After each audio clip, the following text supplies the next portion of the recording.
Assalamualaikum warahmatullahi wabarakatuh. Waalaikumsalam warahmatullahi wabarakatuh. Saat petang hari, enaknya makan roti, makan bakso juga bisa jadi opsi. Selamat datang Pak Fakhrul Razi dan Ibu Yusri Wiyati di Atan Sengat Show yang menginspirasi. Jadi ada beberapa kata tadi yang kita sampaikan. Yang pertama ucapan selamat datang kepada Bapak Fakhrul Razi, Pak Oji panggilannya. Ya, amin. Beliau ini adalah Kepala Dinas Pendidikan dan Kebudayaan Kabupaten Siak, ya Pak ya? Betul sekali. Kemudian Ibu Yusri Wiyati Yose, panggilannya Ibu Yose atau Ibu Yos ya? Betul. Ibu Yos adalah Project Manajemen Unit Benar. Tanoto Foundation Provinsi Riau. Ya, Betul ya. sekali. Selamat datang Bapak dan Ibu di Atan Sengat Show. Hari ini seperti pantun tadi, perbincangan kita inspirasi karena ini adalah bincang inspiratif bersama Tanoto Foundation. Yang kita bicarakan adalah tentang makna keluarga di tengah perubahan zaman. Jadi bincang inspiratif ini terinspirasi dari Hari Keluarga Nasional Harganas tanggal 29 Juni tahun 2025 ini. Dan ini sahabat Riopo semuanya sudah panjang sejarahnya Bu ya, sudah panjang sejarahnya sejak era kemerdekaan dulu. Jadi kalau kita runut sejarah yang dahulu, Hari Keluarga Nasional ini adalah saat para bapak, para orang tua pulang dari perang semasa agresi militer Belanda kedua. Tepatnya tanggal 29 Juni tahun 1949. Jadi bapak-bapak kembali kepada keluarga dan kemudian kembali mengasuh atau datang kepada anaknya untuk mendidik anaknya. Nah, itulah yang menjadi momen yang diangkat oleh Kepala BKKBN Pusat waktu itu Bapak Haryono Suyono menjadi Hari Keluarga Nasional. Dan ini yang kita bincangkan pada hari ini. Pertama kita ingin berbincang dengan Bapak Oji tentang tema kita hari ini. Tentu mungkin dahulu yang pertama kali soal latar belakang Bapak sedikit Pak ya, latar belakang Bapak karena Bapak kan juga orang sibuk ya. Bagaimana sehari-hari Bapak memaknai keluarga ya dengan kesibukan Bapak sebagai kepala dinas, kemudian seperti apa Pak Oji membina keluarga dan memaknai keluarga dan bagaimana mengatur waktu terutama itu Pak. Silakan Pak Oji. Oke. Baik, makasih Bang Amin ya. Iya. Ya. Assalamualaikum warahmatullahi wabarakatuh. Waalaikumsalam warahmatullahi wabarakatuh. Alhamdulillah hari ini bisa hadir di Riau Pos ini bersama Bang Amin di acara apa tadi? Atan Sengat Show. Atan Sengat Show. Bincang inspiratif.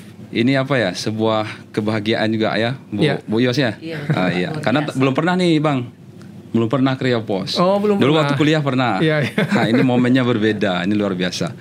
Saya izin memperkenalkan diri dulu. Ya. Saya Fakhrul Razi, memang akrab dipanggil Pak Oji. Oji ya, Pak Kalau Oji. basic saya ini guru. Ya, basic saya guru Bang Amin. 2004 saya jadi guru ya di Kabupaten Siak, tepatnya di Kecamatan Dayun. Ya, semuanya berproses dan hari ini ya sampai hari ini dipercayakan pemerintah daerah memimpin Dinas Pendidikan dan Kebudayaan sebagai kepala dinas. Baru katanya, baru 5 bulan. Dilantik pada tanggal 15 Januari 2025. Ya. Jadi hari ini masih dipercayakan. Saya jalani proses ini ya semampu saya. Lanjut Pak ya dengan bupati yang baru. Bupati yang baru berapa lama nih? Pak Bupati ya? baru dilantik belum sampai satu bulan. Belum sampai sebulan ya. Iya, sama Pak Wabuk terpilih, Bu Afni sama Pak Samsul Rizal. Dan beliau juga masih sangat muda. Ya. Sangat energik. Jadi kita sebagai anggota juga harus bisa menyesuaikan. Ya. Nah, itu. Jadi itu sekilas tentang saya Bang Amin. Jadi basicnya memang pendidikan. Saya dari keluarga pendidikan juga. Jadi orang tua saya itu penjaga sekolah. Kalau almarhumah ibu saya kebetulan pekerja kampung. Jadi kami ada 3 bersaudara. Saya paling bungsu. Jadi saya punya 2 kakak yang juga basicnya guru. Guru pendidikan juga ya? Iya. Keluarga pendidik berarti. Iya. Jadi suaminya juga guru. Nah, suami kakak saya itu juga guru. Jadi kami memang dari keluarga guru. Tadi Bang Amin menyampaikan seperti apa saya memandang keluarga ini gitu ya. Ya. Jadi dari yang saya jalani mulai dari guru sampai hari ini menjadi kepala dinas, ya kalau tidak didukung oleh keluarga itu tidak akan mungkin sampai ke detik ini. Itu terutama ya keluarga kecil saya juga sudah punya istri. Istri saya juga basicnya guru. Punya anak 3. Jadi kalau kepala dinas tidak didukung istri, ya tidak akan mungkin jadi seperti ini Bang Amin. Karena ya kesibukan mengatur waktu dengan keluarga itu juga sangat-sangat sulit. Itu Rik, bagaimana kesibukan, di antara kesibukan itu menyempatkan diri bersama anak terutama? Iya. Jadi saya ya salah satu contoh aja lah yang sederhana. Saya ambil contoh karena anak-anak saya 3 itu dekat juga dengan saya. Jadi saya ambil salah satu contoh bagaimana saya bisa agak lebih interaksi sering ke anak. Ini anak-anak saya 3 itu yang ngajar ngajinya saya Bang Amin. Oh langsung ya? Iya. Ya salah satu dari untuk alif bata itu, atau dari Iqra ya? Iya. Jadi salah satunya ya untuk diri saya juga. Karena kita ini kadang-kadang tak sempat juga untuk ngaji kan. Tapi kalau sudah diatur kita harus ngajar ngaji untuk anak, tentu kita ngaji juga kan. Nah ini salah satu contoh. Sehingga anak-anak juga ya sudah tahu gitu. Ya kebiasaan itu sudah menjadi jadwal rutin kan. Jadi habis maghrib, apalagi kita orang Melayu kan ada semacam kebiasaan tuh. Maghrib tuh mengaji ya. Jadi setiap habis maghrib itu Bapak terapkan. Iya, insya Allah sampai detik ini. Ya walaupun mungkin ada beberapa waktu tidak bisa terpenuhi karena memang saya pulangnya juga kadang-kadang malam, nanti dihandle oleh istri. Tapi saya berusaha menyempatkan itu. Karena itu salah satu momen juga untuk membersamai anak-anak. Karena kehadiran orang tua untuk anak-anak ini memang sangat penting. Apalagi dengan kondisi hari ini ya, kemajuan teknologi dan segala macam itu sangat mempengaruhi perkembangan anak, terutama dalam hal karakter. Jadi kalau tidak hadir orang tua di tengah anak-anak kita ini juga menurut saya sangat riskan juga ke depannya itu. Jadi alhamdulillah sampai hari ini ya saya sangat dekat dengan anak saya. Jadi walaupun dekat, takutnya juga dengan saya. Gitu. Karena kadang-kadang di keluarga dan itu memang harus ditakuti ya. Saya juga gitu. Ketika saya kami kan 3 beradik itu takutnya sama bapak, sama ayah gitu. Gitu. Ini saya sekarang ya takutnya menurunkan bukan begitu ke anak juga gitu. Jadi takutnya bukan berarti anak lari dari kita, tidak. Tapi ketika hal-hal memang tidak pantas dia lakukan, kita kasih nasihat, memang lebih cenderung takutnya ke saya. Nah, karena kalau seorang ibu ini kan Bu Yos ya, Bu Yos kan ibu nih. Jadi rasa sayang tuh lebih ini gitu kan. Kalau bapak ini kan kalau memang tak boleh dicubit ya mungkin langsung cubit kan. Kalau ibu kan cubit tapi tak cubit-cubit ya. Tapi katanya kalau anaknya laki-laki perempuan ada. Iya, jadi laki-laki perempuan. Katanya kalau ayah tuh kalau sama anak perempuan agak apa gitu ya, agak jauh. Kasihan gitu ya. Enggak juga. Enggak. Tetap kalau dihukum juga. Oh pasti. Baik jadi, laki-laki ataupun perempuan. Sama, perlakuannya sama. Jadi saya juga sangat bersyukur Bang Amin sampai hari ini yang saya rasakan dengan ketiga anak saya itu ya, karena kan kita melihat juga ya di media sosial kita lihat, kadang-kadang saya juga sering keliling ke sekolah-sekolah melihat anak-anak sekolah, kita melihat anak kita juga. Jadi saya sangat bersyukur. Saya tidak mengatakan anak saya paling baik, tapi dengan kondisi hari ini saya sangat bersyukur. Pak Oji, ini kan kita mengundang 2, ada bapak, ada ibu. Nah, sebagai bapak, bagaimana pembentukan karakter anak itu menurut Pak Oji dari sisi seorang ayah gitu? Ya. Jadi saya kan basicnya guru ya, guru. Sekarang ayah gitu. Jadi memang harus dimulai dari kita, Bang Amin. Jadi ya saya ambil contoh merokok lah. Saya mohon maaf kalau bagi perokok ya. Yeah. Merokok kan tak haram juga ya. Karena banyak juga Pak Ustadz, Pak Yai ngerokok gitu. Saya tidak bilang merokok itu tidak boleh. Tapi ketika saya melarang anak saya jangan merokok, tentu saya harus memulai juga dari diri saya. Saya memang tidak merokok atau tidak merokok di depan anak? Saya tidak merokok. Oh, tidak merokok. Ya. Dan kan saya, ada juga begitu ya? Iya ada. Jadi ada depan juga. anak biar jadi contoh tidak merokok, tapi kalau di luar ngepul-ngepul juga. Kalau saya tidak merokok. Kalau saya memang belum dan merokok. Dan anaknya remaja sudah? Iya masih SD. Oh masih SD. Jadi anak saya yang tua perempuan itu sudah kelas 1 SMA. Hari ini nerima rapor nih. Oh, iya. Kak Hana, mudah-mudahan nanti nilainya bagus. Terpaksa tak bisa mendampingi ya. Iya, kan nanti undang Bang Amin di sini kan. Terus anak kedua saya kelas 5 SD, anak ketiga saya kelas 1 SD. Laki-laki? Perempuan 2, yang pertama sama ketiga. Oh yang tengah laki-laki. Tapi kalau SD itu ada juga yang sudah mulai itu Pak merokok itu kan. Banyak Bang Amin. Bapaknya merokok. Banyak Bang Amin. Jadi saya kan keliling ke sekolah-sekolah. Saya sering bertemu dengan anak-anak sekolah, baik di sekolah maupun di luar sekolah, dan saya banyak melihat hal-hal yang seperti itu terjadi. Kadang-kadang miris juga kita. Tapi memang yang menjadi yang memiliki peran penting itu memang orang tua, Bang Amin. Orang tua. Yeah. Jadi memberi contoh, memberi tauladan itu memang sangat penting, dan itu memang sangat berat. Sangat berat. Yeah. Saya ngajak anak sholat pun, ya saya harus sholat kan. Harus jadi memberi contoh dulu ya. Iya, karena anak sekarang dia dia melihat seperti itu, Bang Amin. Yeah. Bukan berarti sholat nak gitu. Oh, ayah dah sholat katanya. Balik iya, dia. Memang seperti gitu itu. Ya. Betul. Beda kita dulu kan. Saya kalau bapak saya bilang, dah sholat Ji. Oh, ya ini mau sholat ya gitu. Kalau anak sekarang tidak. Sholat nak. Ayah dah sholat katanya. Berani ya. Iya. Jadi berbalik. Dengan perkembangan zaman anak-anak kita memang sudah seperti itu. Makanya kalau orang tua tidak bisa memberikan semacam contoh yang baik, karena ini juga berat dalam pembentukan karakter anak. Saya secara pribadi saya tidak bilang saya orang paling baik ya, Mbak. Saya berusaha juga menjadi orang baik, menjadi ayah yang baik, menjadi suami yang baik. Memang harus memberi contoh yang baik buat anak dan istri. Itu kita jaga terus, Bang Amin. Doa Bang Amin juga penting nih. Amin. Karena kalau Bang Amin doa ke saya, berarti mudah-mudahan saya bisa jadi orang baik. Amin. Kata kan sering tuh ada tagline, tak bisa jadi orang pintar, jadi orang baik jadilah gitu kan. Jadi orang baik kita, Bang Amin. Ya.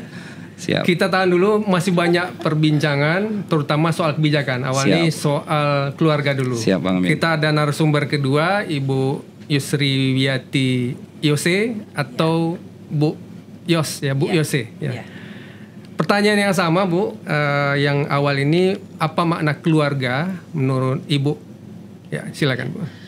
Keluarga bagi saya itu adalah tempat pulang. Cinta pertama tumbuh tanpa syarat yang sesungguhnya menurut saya di situ. Karena kalau yang masih cinta-cintaan di luar sana mungkin belum benar-benar cinta tanpa syarat ya. Sementara ya. Iya, karena belum tentu juga jadi gitu kan. Kadang-kadang melihara jodoh orang gitu kan. Betul, dan keluarga adalah tempat di mana nilai-nilai itu kita tumbuhkan gitu ya, kita ciptakan. Saling mendukung antar anggota keluarga juga sangat penting di situ, sehingga nantinya kemudian keluarga yang ada dalam satu rumah lah kita katakan gitu ya akan tumbuh menjadi insan-insan yang dengan karakter baik gitu, dengan karakter baik, karakter positif gitu. Terus kalau gimana bisa menjadi satu keluarga dengan keluarga anak-anak atau orang tuanya dengan karakter yang baik, tentu juga dengan upaya-upaya gitu ya, upaya-upaya dari semua anggota keluarga. Dengan saling memberi contoh yang baik, kemudian dengan saling berbagi kasih sayang, saling mendukung tuh hal-hal yang positif, mengingatkan tuh hal-hal yang sekiranya agak kurang baik, itu keluarga. Keluarga tempat kita berkumpul dan berbagi hal-hal baik tentunya. Itu bagi saya sih kalau keluarga.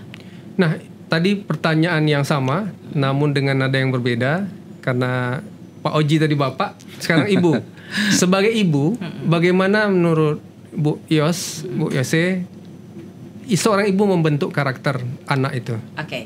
Gini, saya ini kebetulan ibu yang merantau. Ini. Ibu yang merantau. Jauh ya. Kalau Pak Oji tadi kan dia dekat dengan 3 anaknya. Ya, di rumah. Saya jauh Pak, dari anak-anak saya 3 juga Pak. Tapi dengan suami dekat ya? Jauh. Juga jauh. Jadi LDR berarti ya? Anak saya itu 3. Jadi sudah besar-besar. 1 pramugari, Masya Allah. Kemudian yang nomor 2 sekarang semester 4 di Jogja. Terbang ya. Iya, dan dia domisili di tinggalnya di perusahaan fasilitasi lah di Tangerang gitu. Kemudian yang nomor 2 itu semester 4 di Jogja. Dan yang nomor 3 ini tamat SMA nih Pak Uji. Masya Allah. Sama-sama 3 nih. Iya, lagi mencari kampus untuk kuliahnya karena kemarin 2 kali tes yang itu tuh nggak lulus. Jadi ini mau coba jalur mandiri. Minta doa nih dari Bang Udin, Pak Uji dan para penonton ya, anak saya supaya keterimalah di jalur mandiri yang di kampus yang diimpikannya itu. Amin. Rencana di Riau atau? Enggak. Semuanya memilihnya agak loncat keluar Sumatera. Gitu. Jadi silakan. apa tadi? Bagaimana peran ibu? Nah, saya tadi Pak Uji bapak yang dekat dengan anak-anak. Saya ibu yang jauh dari anak tapi dekat, gitu ya. Ya sebenarnya teknologi sekarang ini bahwa kita memanfaatkan apa yang ada sekarang. Teknologi kita bisa menggunakan panggilan rutin, berkomunikasi, video call bareng-bareng gitu. Itu memang ada sesuatu yang sangat berbeda ketika kita jauh, tetapi ketika bertemu dalam satu fitur video call itu saling berbagi cerita di situ. Merasa dekat juga gitu. Merasa dekat banget jadinya. Terus kita senang ketika anak-anak itu saling kadang-kadang agak usil-usil curhat atau saling ngejek-ngejek, tapi ngejek-ngejeknya itu sebetulnya saya ngelihatnya itu sih kasih sayang ya. Jadi kasih sayang yang dicurahkan dengan dia itu masa gitu aja udah ngambek misalnya gitu. Tengok tuh gayanya fotonya dia tuh kayak gini-gini gitu ya. Itu berarti seringnya ramai-ramai Bu ya, bukan satu-satu ya? Enggak, video call. Jadi misalnya satu orang telepon, kemudian kita sambungin itu ke yang lain, ke saudaranya yang lain gitu. Dan itu ada sesuatu yang memang sangat sangat jadi dekat jadinya Pak Oji gitu ya. Dan ejekan misalnya, aku kemarin dikasih duit Mbak nih gitu ya, padahal aku cuma mau bilang begini doang, tapi udah dikasih uang, alhamdulillah. Artinya ada saling perhatian juga di situ kan antar mereka yang bersaudara ini gitu, dengan masing-masing karakternya tentunya. Itu sudah lama Bu? Apanya yang, Pak? Apa sejak mereka kuliah, sejak pramugari gitu? Kalau anak saya yang besar kebenaran memang saya dari Medan aslinya. Ketika SMA dia memilih ke satu sekolah di Solo. Jadi dari Solo kemudian dia kuliah ke Jogja, itu yang sekarang jadi pramugari. Kemudian yang nomor 2 setelah dia tamat SMK di Jambi, karena saya di Tanoto Foundation kerja di kantor Jambi. Ketika tamat SMK memilih kuliah di Yogyakarta 2 tahun yang lalu deh ya, karena sekarang semester 4. Dan anak saya yang kecil tadinya bersama nih Pak, sama-sama di Jambi kami. Karena kemudian saya bertugas ke Pekanbaru ini, tanggung juga mau dipindahin karena sudah kelas 3 SMA waktu itu. Disitulah berpisahnya. Tapi syukur teknologi dan apa yang ada sekarang tuh bisa banyak fasilitas yang bisa kita gunakan untuk mendekatkan diri dengan yang keluarga. Penting komunikasinya Bu ya. Betul kalau sekali. boleh disebut gitu, itu mungkin berapa kali sehari, apa kayak setiap makan siang atau tiap makan malam? Tergantung sih kebutuhannya. Ini sekarang anak saya yang kecil lagi daftar-daftar online gitu ya. Jadi sering telepon atau WA, Bunda ini butuh ini gitu ya. Terus Bunda ini gimana ininya, dokumen ininya di mana gitu ya. Itu tergantung kebutuhan. Karena memang perhatian terhadap anak itu penting Bu ya. Betul. Sejak dini, apalagi juga masa-masa remaja dan menuju ke dewasa ini Bu ya. Bener, anak saya semuanya sudah menuju ke dewasa. Gitu. Jadi emang ya nggak bisa dibilang lega juga, justru selalu waspada ya, selalu kita harus mendampingi anak-anak kita. Jauh ataupun dekat gitu Pak Oji ya, jauh ataupun dekat dengan cara kita masing-masing lah. Oke. Ya Bu Yos. Iya, Bang Udi. Tanoto Foundation kan punya program dalam pembentukan karakter anak, terutama untuk anak usia dini. Bisa Ibu sebutkan apa saja program yang dilakukan Tanoto Foundation? Oke. Jadi gini Bang Udin, Tanoto Foundation Amin. sorry. Bang Amin, jadi Tanoto Foundation itu hadir dalam rangka mendukung program-programnya pemerintah. Jadi Tanoto Foundation tidak punya program yang berdiri sendiri tanpa mengacu kepada apa yang diprogramkan oleh pemerintah. Dan saat ini salah satu programnya itu adalah bagaimana kita mendukung prioritas nasional yang keempat, yaitu tentang pengembangan sumber daya manusia serta mensukseskan pencapaian target SDGs 4.2 di mana pemerintah itu menginginkan di tahun 2030 nantinya kita semua bersama pemerintah itu ingin memastikan anak-anak perempuan, anak-anak laki-laki semuanya bisa mendapat akses terhadap pengembangan dan pengasuhan pendidikan prasekolah yang berkualitas. Untuk itu kemudian Tanoto Foundation saat ini memberikan pendampingan RPJMD di kabupaten-kabupaten mitra termasuk kabupatennya Pak Oji. Hari ini sedang Zoom juga nih. Nah, hari ini ada juga kemarin juga ada penandatanganan kerjasama lanjutan dengan Dumai Pak kalau di Tanoto Foundation. Kemudian satu lagi ada di Pekanbaru sedang dalam proses. Nah, Bengkalis juga kita ada sampai di Bengkalis. Program-program itu semua sebetulnya ingin mendukung nantinya di tahun 2045 Indonesia Emas gitu ya. Kita menyiapkan bagaimana semua anak-anak kita itu sudah bisa menghadapi tantangan global di era abad 21 ya. Jadi tantangan itu semua sudah kita siapkan dari sekarang. Bagaimana kemudian RPJMD Tanoto Foundation mengawal atau membersamai pemerintah dalam memastikan bahwa program-program terkait stimulasi anak dini itu semuanya bisa dicantumkan di dalam rencana apa Pak Oji ya? Rencana pembangunan daerah masing-masing gitu. Selain juga kalau tidak dikawal gitu, daerah itu kurang peduli kadang-kadang bukan tidak peduli, kadang-kadang terlupakan gitu terlewatkan gitu. Jadi tidak spesifik menyebutkan tentang itu dan kami sangat concern ke sana karena memang itu sebetulnya bukan programnya Tanoto Foundation, itu program pemerintah yang kemudian kita dukung dengan memastikan bahwa program-program tersebut ada di RPJMD. Nah, apa dukungan itu sampai detail gitu? Maksud saya apa pelaksananya mungkin nanti asistensi atau mungkin dana atau apa? Ya, kita saat ini sih kerjasamanya bentuknya asistensi bagaimana kemudian dimulai dari misalnya kalau kami kan banyak di Dinas Pendidikan, Dinas Kesehatan, kemudian ini usulan-usulan dari mereka itu kemudian bisa ditampung ke dalam RPJMD, kemudian juga menghadiri musrembang itu. Dari situ kalau misalnya ada hal yang belum masuk itu kan di musrembang itu masih mendengarkan ini itu kita masih konsultasi publik ya Pak. Nah itu kita masih bisa memberikan masukan-masukan dan alhamdulillah sih selama ini ditampung karena memang bukan tidak ingin memasukkan, kadang-kadang itu tadi lupa Bang Amin. Bisa juga lupa ya. Bisa. Lupa kan boleh, bohongnya nggak boleh kan gitu. Itu. Apalagi Bu, kalau detailnya apa kira-kira program? Iya, asistensi sih sampai itu, kemudian RPJMD itu jadi ditandatangani, kemudian kita mengawal juga bagaimana implementasi di OPD karena kan implementasi program itu kan semuanya ada di OPD. Misalnya di pendidikan kita ada Pak Oji gitu ya, di kesehatan dengan Bapak Ibu yang ada di Dinas Kesehatan ya?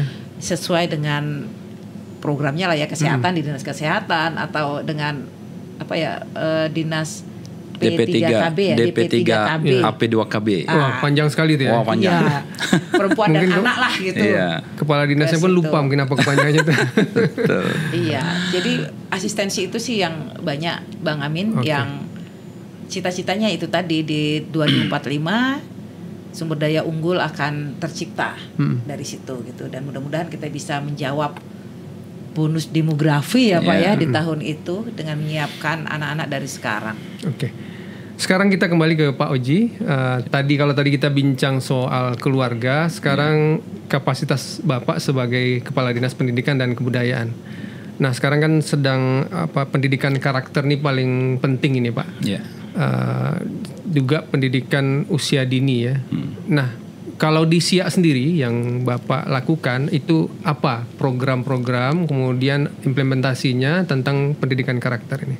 Ya, terima kasih Bang Amin.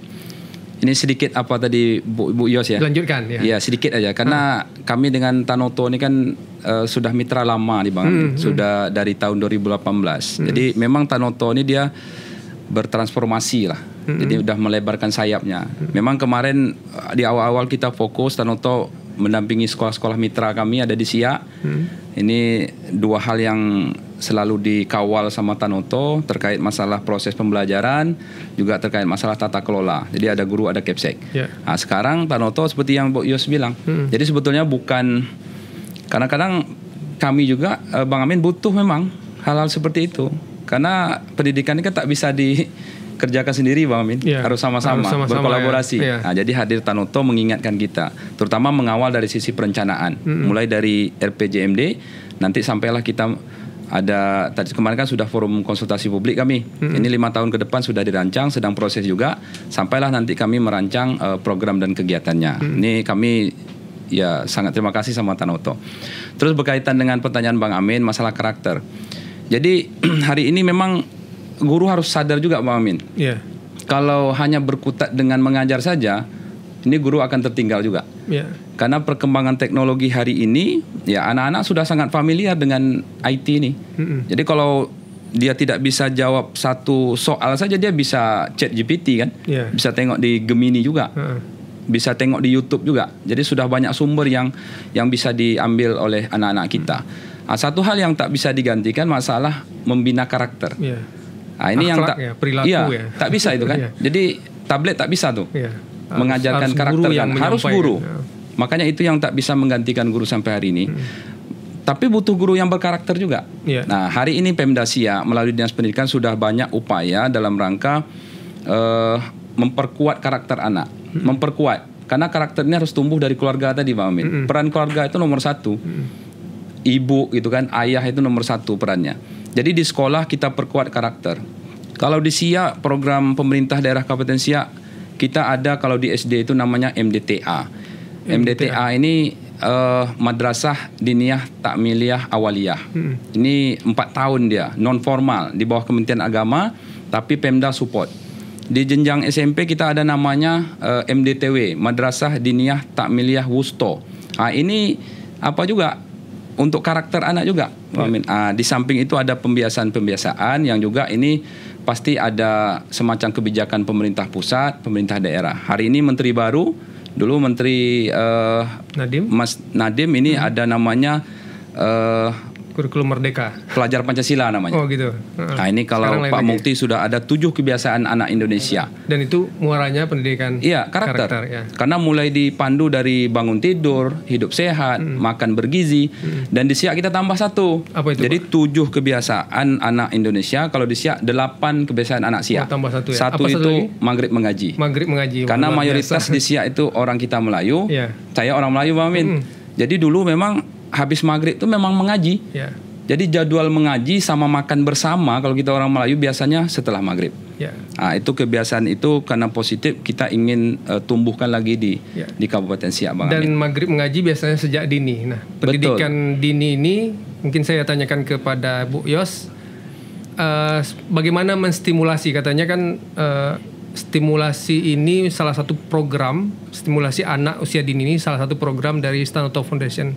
Itu seperti apa Bu? Ya, jadi gini, banyak orang berpikir bahwa apa sih program atau stimulasi anak usia dini itu gitu ya, nggak kebayang gitu. Padahal itu adalah hal-hal yang sederhana yang bisa dilakukan di rumah.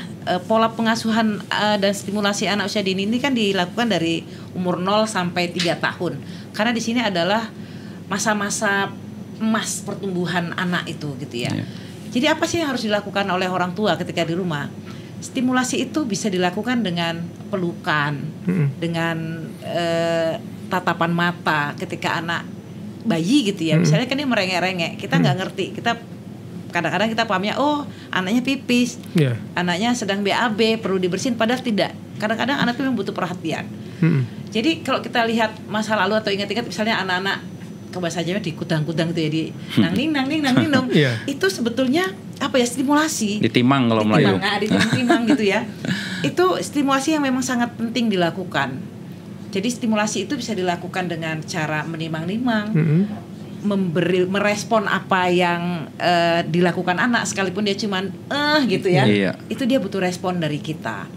Dan respon pertama dari orang tua. Dari orang tua pastinya dan orang-orang terdekatnya. Makanya kemudian stimulasi itu sebaiknya bukan hanya ke orang tua. Kadang-kadang orang tua bekerja, itu bisa dilakukan oleh pengasuhnya, bisa neneknya, bisa memang orang yang dibayar untuk ngasuh. Jadi ketika orang tua ada aktivitas di luar dan tidak bisa sepanjang hari bersama anak-anaknya, utamanya anak-anak yang masih balita di angka 0 sampai 3 tahun, itu memang sebaiknya dikasih bimbingan lah kepada si pengasuhnya, siapapun dia gitu, supaya memang kemudian anak akan tumbuh dengan baik. Jadi butuh sentuhan, butuh ucapan, sekalipun itu kita anggap anak-anak nggak paham gitu ya, padahal itu sangat penting seperti itu. Kenapa?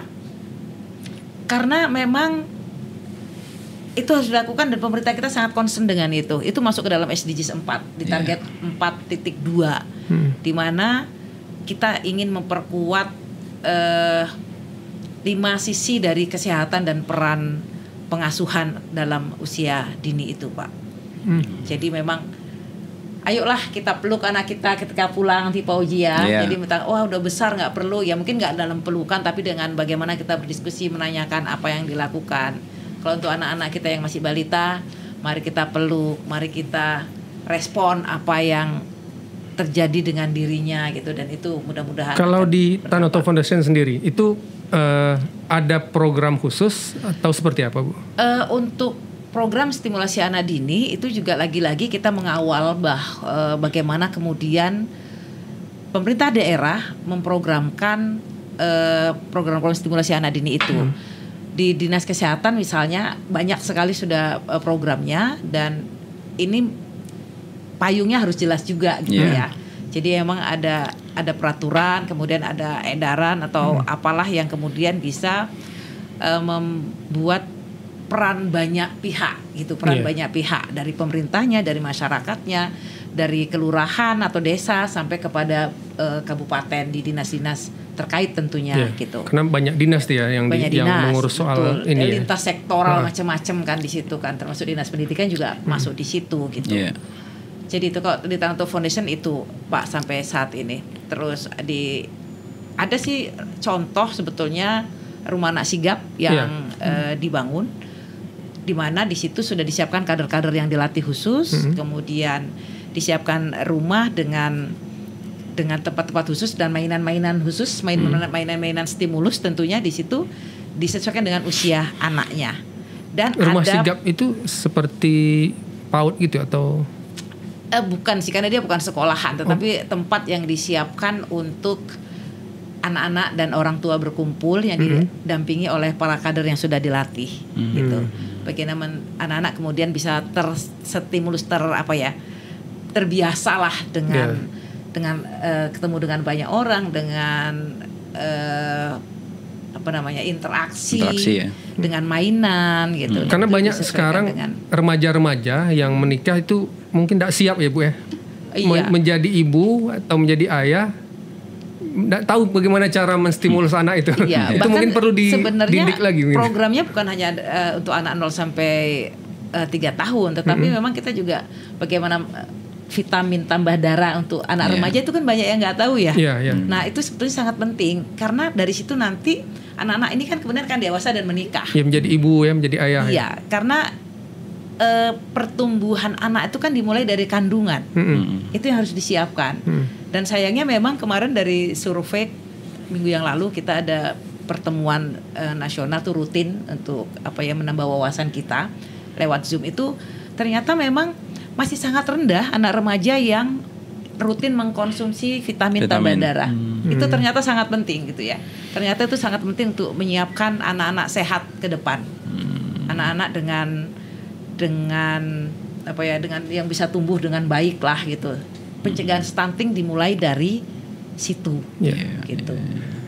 Baik Bu Yas. Nah, itu kan tadi kalau Ibu katakan dari multi stakeholder dari berbagai pihak. Mungkin kita lebih spesifik soal stimulasi anak ini di Dinas Pendidikan di Siak bagaimana Pak? Jadi Bang Amin, ini kan belum keluar nih regulasi dari pemerintah melalui Kemendikbud. Ini kan sudah ada wacana untuk wajib belajar 13 tahun. Ya kan? Wajib belajar 13 tahun tuh turunnya ke bawah 1 tahun. Jadi nanti orang tua harus tahu bahwasanya anak-anak yang dulu pra sekolah itu yang kita kenal dengan PAUD. PAUD itu kan ada PAUD formal, PAUD non formal. PAUD formal ini TK. Jadi besok keluar regulasi ini, ya mudah-mudahan di tahun ajaran baru ini orang tua wajib menyekolahkan anaknya 1 tahun di TK. Nah, jadi menjadi syarat nanti untuk masuk ke SD. Sudah wajib sifatnya. Sudah wajib. Nah, jadi ada Permendikdasmen nanti di zaman Pak Mukti ini akan keluar wajar 13 tahun. Bukan 12 lagi ya. Bukan 12. Kalau dulu 12 kita kenal, sekarang jadi 13. Nah, ini dan siap melaksanakan itu. Sangat siap, dan itu menyadarkan kita bahwasanya pendidikan anak usia dini itu sangat penting. Ya, tapi tadi kita dengarkan ada TK atau PAUD yang sampai over gitu ya. Ya, betul. Betul. Jadi karena memang masyarakat kita khusus di Kabupaten Siak ini udah masih ya? mempercayakan masuk TK-nya ke negeri. Oh gitu. Iya, karena negeri kan kita ya boleh dikatakan hampir 100% gratis. Ya. Nah, nanti kalau itu kan mungkin tak tertampung. Kalau ada swasta kalau dibentuk swasta, apakah ada dana stimulus atau bantuan atau apa? Karena kan dari pemerintah pusat juga ada program begitu kan. Iya.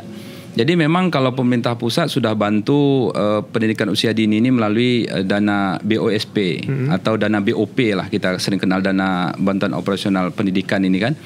Nah, kita Bu Bupati kita, Pak Bupati kita yang terpilih baru ini yang belum sampai 1 bulan punya program juga terkait itu, membantu anak-anak kita baik di TK maupun di pendidikan dasar SD SMP. Ini insya Allah di tahun ini Bang Amin, ini Bu Bupati, Pak Bupati sudah merancang untuk memberikan pakaian gratis untuk anak-anak kita. Dan ini kan salah satu upaya membantu masyarakat juga untuk mengurangi hal-hal yang seperti Bang Amin tanyakan tadi gitu. Dan ini kami yakin, apalagi nanti sudah diperkuat dengan regulasi terbaru masalah pendidikan wajib belajar 13 tahun. Jadi orang tua mau tak mau harus memasukkan anaknya ke TK dulu setahun.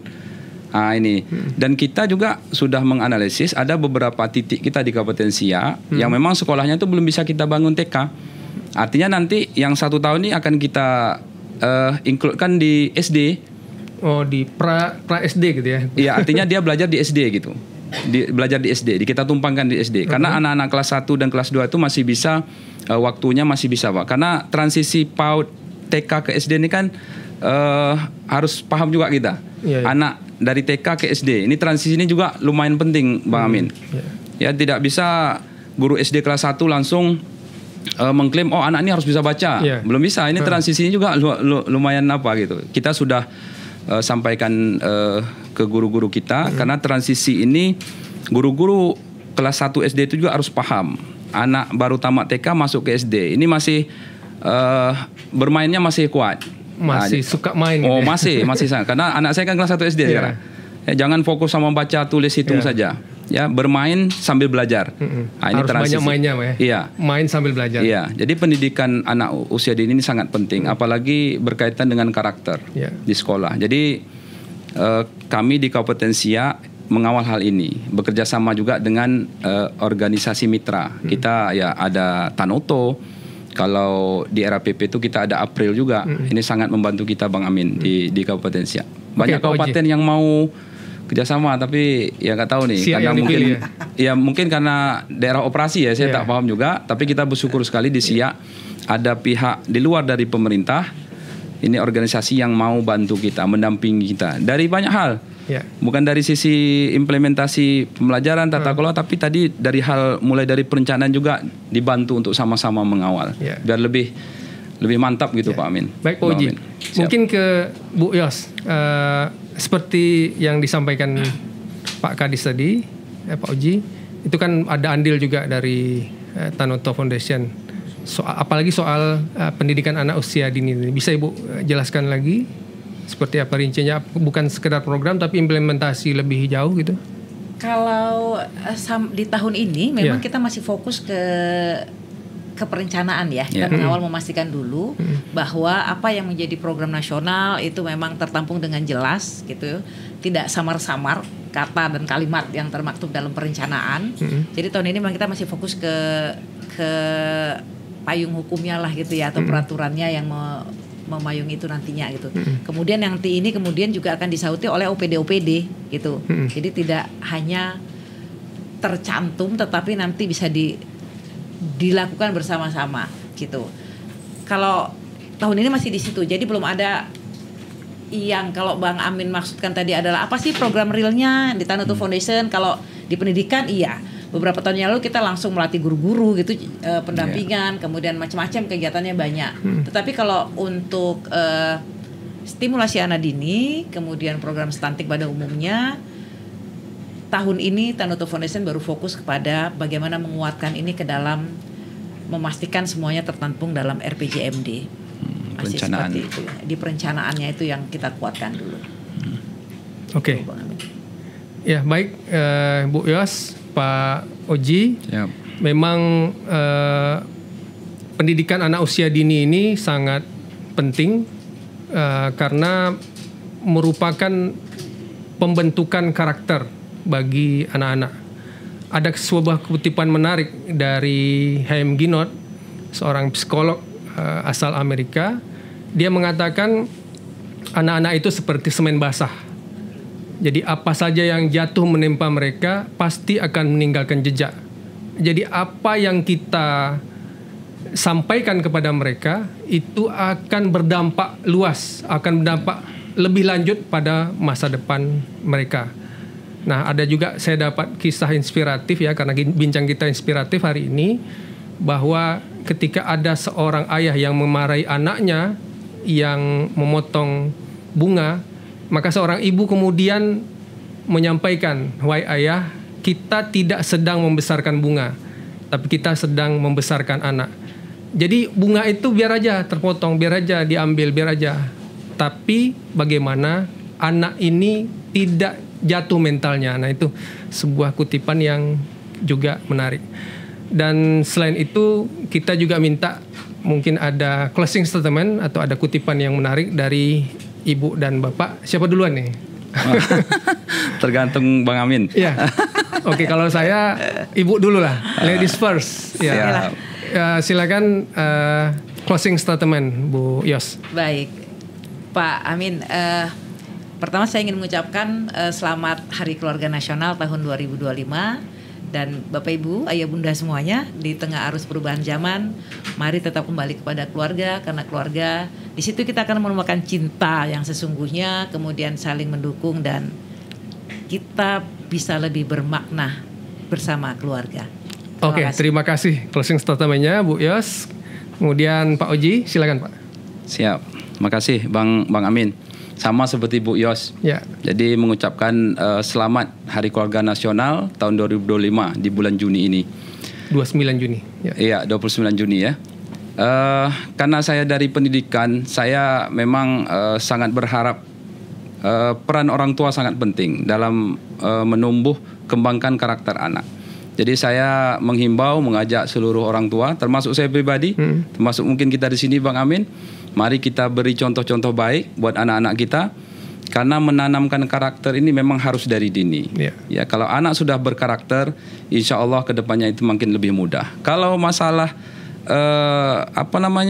untuk menggali potensi atau membelajarkan dalam hal kognitif anak, ini saya pikir kedepannya akan lebih mudah. Tapi kalau kalau karakter ini tidak dari dini, ini memang agak susah. Ya, kalau kata orang tua itu melentur buluh itu dari rebung.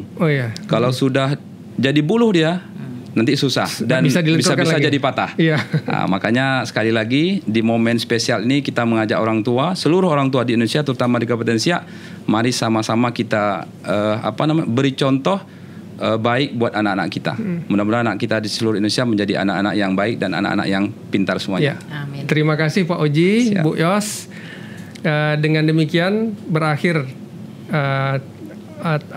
Sengat Show kita, talk show kita hari ini, Riau Pos bersama Tanoto Foundation. Terima kasih atas perhatian sahabat Riau Pos semuanya.